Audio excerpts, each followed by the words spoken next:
Alam mo yung feeling na gusto mong magnegosyo pero ayaw mong sumugal ng malaking puhunan? Yung tipong, wala pa akong malaking kapital. Ayoko muna magrenta. Ayoko ng sobrang daming stocks na natutulog. Gusto ko muna i-test bago ako mag-all-in. Pareho tayo kasi dito sa Pilipinas, ang pinakadelikado sa negosyo, hindi yung pagod yung mali yung product mo. Tapos, maling inventory.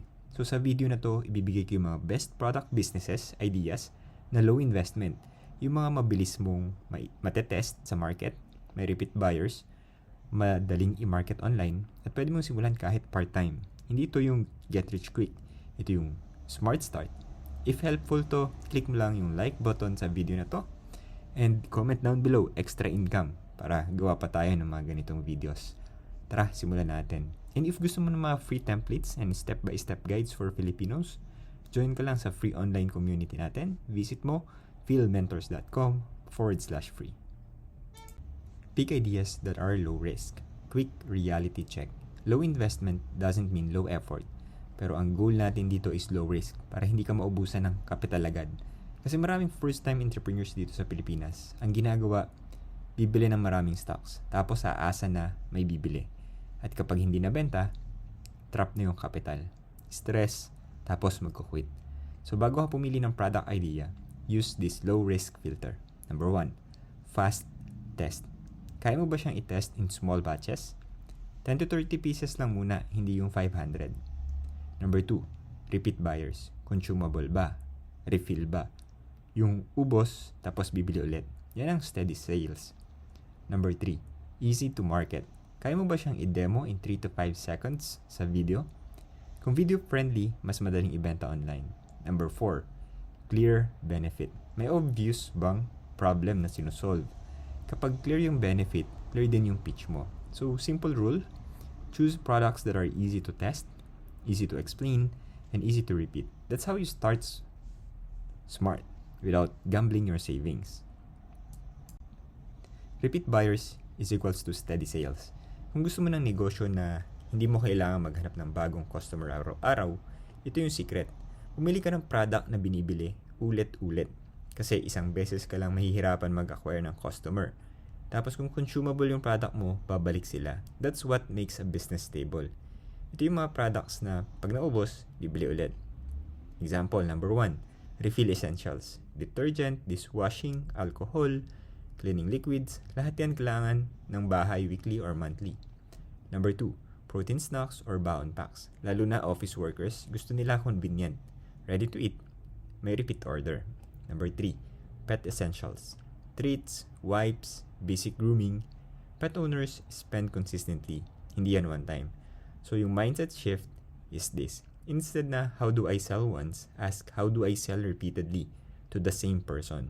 Kasi yung repeat buyers, predictable yung income. Predictable income, meron kang peace of mind. And peace lets you scale. Ito yung truth sa Pilipinas. Maraming tao may pera, pero kulang sa oras at energy. Pagod sa trabaho, may traffic, may commute, may family responsibilities. So kapag ang product mo nagsisave ng time, effort, or decision making, binibili yan. That's why convenience products sell so well, lalo na sa office workers at condo buyers. For examples, yung mga frozen, ready-to-cook meals, yung lutong bahay, pero ready na. Siomai, dumplings, marinated chicken, tapa, isang decision lang, solve na yung dinner. Number 2, coffee or milk concentrates. Naka-bottle. Home cafe vibes without the hassle. Perfect for subscriptions. Weekly restock. Number 3, snack bundles. Pang 1 week packs. Curated sets. People love bundles kasi less isip, more convenience. So simple rule, if your product makes life easier, it sells. And mas lalong bibilis yan kapag kaya mo siyang i-demo sa video. Ito yung before, then ito yung after. Ito, gaano kadali. Fast-moving items. Kung beginner ka at gusto mo ng product na mabilis umikot ang pera, look for fast-moving items. Ito yung products na laging kailangan ng tao. Impulse buy friendly. Madaling i-demo. Madaling i-restock. 3 best categories dito sa Philippines. Number 1, phone accessories. Yung mga cases, tempered glass, chargers, cable protectors, kahit anong mangyari may bibili niyan. And madaling i-sell as a starter kit. Number 2, car and motorcycle care.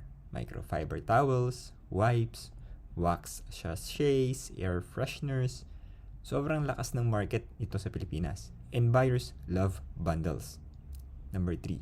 Work from home desk essentials. Laptop stand, mousepad, organizers, lights, office workers will pay for comfort and productivity. Pero yung reminder, fast moving doesn't mean bili ka agad ng marami. Small batch test muna, 10 to 20 pieces.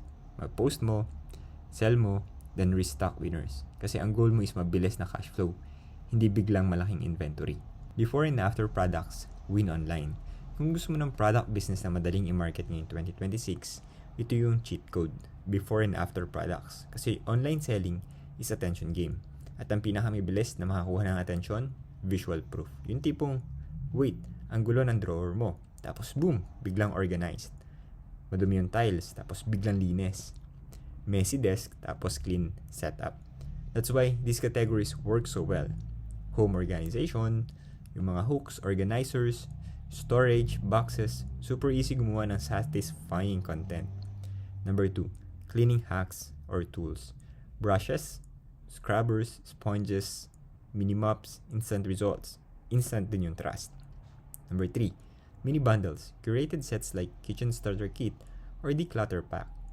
Less choices for buyers is equals to more sales para sa'yo. Ito yung susi dyan. If your product can show a result in 3 to 5 seconds, mas madali kang makakabenta kahit small page ka pa. Because proof beats persuasion. Personalized products. Kung gusto mo ng business na high perceived value, kahit low yung capital, personalized products yung strong play natin dyan. Kasi kapag personalized, hindi na item yung binibili ng tao.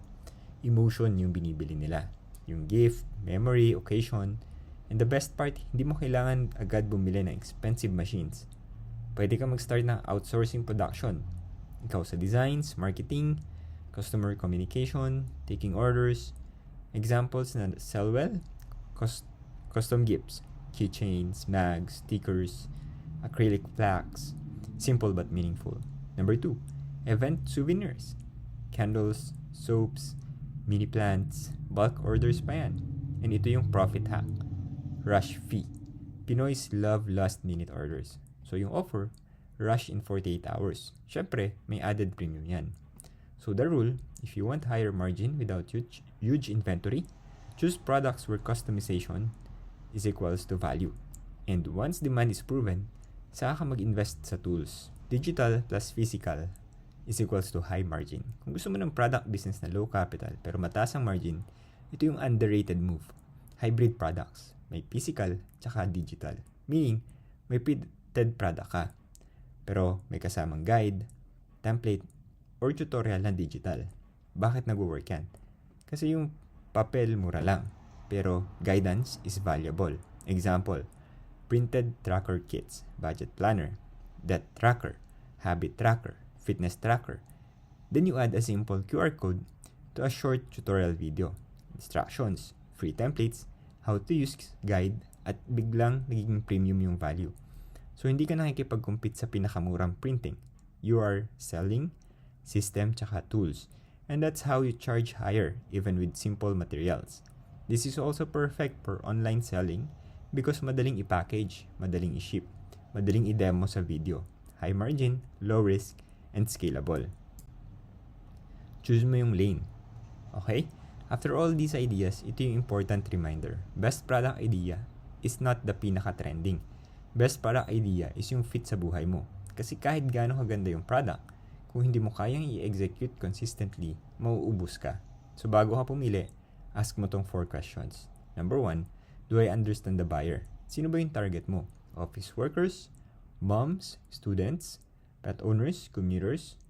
Number 2, can I demo it easily on video? If kaya mong ipakita yung benefit fast, mas madali ang marketing. Will people buy it repeatedly? Consumable ba yan? Refill, subscription, stability. Number 4, can I start with small batches? If yes, low risk yan. If no, mataas yung chance na malugi. So don't aim to pick the perfect business. Aim to pick the most executable business because execution beats ideas.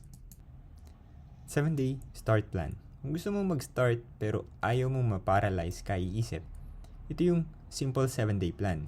Yung goal nito, test fast, learn fast, scale winners. Day 1, pick a niche plus 1 product idea.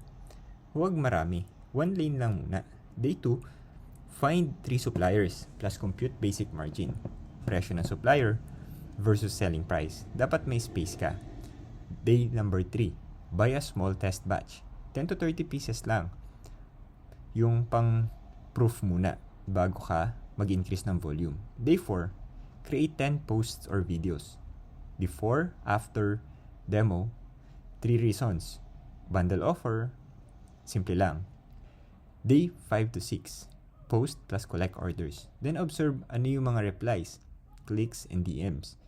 Day 7, review results plus double down. Keep winners, drop losers, repeat weekly. And remember, first week is not about big profit. First week is about data. Kasi once alam mo na yung winner, doon ka na mag-scale with confidence.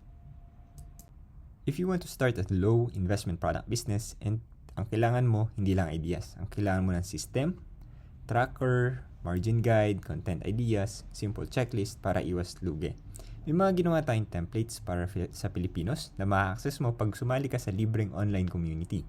Visit ka lang philmentors.com/free. No payment, no fluff, practical tools lang. Libre yan. If this video helped you, hit like para small support lang. And comment extra income para alam namin na nagustuhan niyo yung mga ganitong type ng video and gagawa pa kami. See you sa next video and inside our free online community. Visit philmentors.com/free.